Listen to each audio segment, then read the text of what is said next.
Nimeongelea pia haya ya migogoro ya ardhi. Kila kona mgogoro wa ardhi. Tunataka kufanya kama migogoro ya ardhi ni sehemu ya maisha yetu. Sasa nimwelekeze mwanasheria mkuu wa serikali, waziri wa ardhi na waziri wa TAMISEMI. Kaeni tuje na pendekezo litakalomaliza tatizo lililodumu kwa muda mrefu la mambo ya migogoro ya ardhi.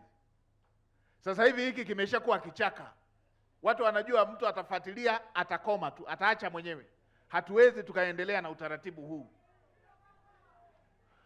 Watu wakishali tamani eneo, wanaangalia tu mmiliki, wanampima. Hivi huyu nauli yake anaweza akafuatilia miaka mingapi? Wanaenda wanachukua. Na maeneo mengine wanawahesabu kabisa na wajumbe wa baraza la ardhi wako wangapi. Wanaweka bajeti, wanajua bado bajeti hiyo ni ndogo kuliko gharama ya eneo kulinunua. Sasa hii lazima tuanze upya kwenye hili na lazima tumalize haya.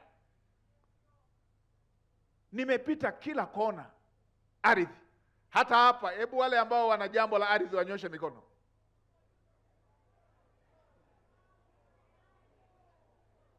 Umeona? Haya, taenda kuwasikiliza sasa hivi.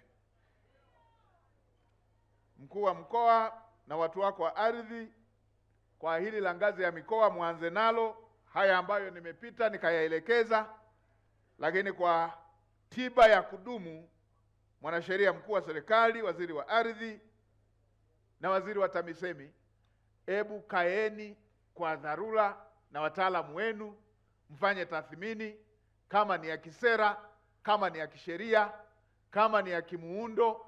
Haya lazima tupate jawabu na tufute machozi ya wananchi ambako kila kona wanalia ardhi, ardhi, ardhi. Hili ni jambo linalotishia undugu wetu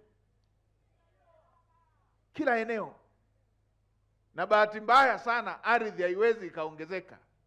Sisi tunaongezeka, binadamu wanaongezeka, ardhi haiwezi kuongezeka. Kwa hiyo hii ni waahidi wananchi wa Rukwa pamoja na Watanzania kwa ujumla, nikishapata taarifa ya viongozi wetu hawa, tutakuja na utaratibu ili tuweze kumshauri Mheshimiwa Rais aelekeze utekelezo ili tukomeshe jambo la aina hii. Sasa kwa kuwa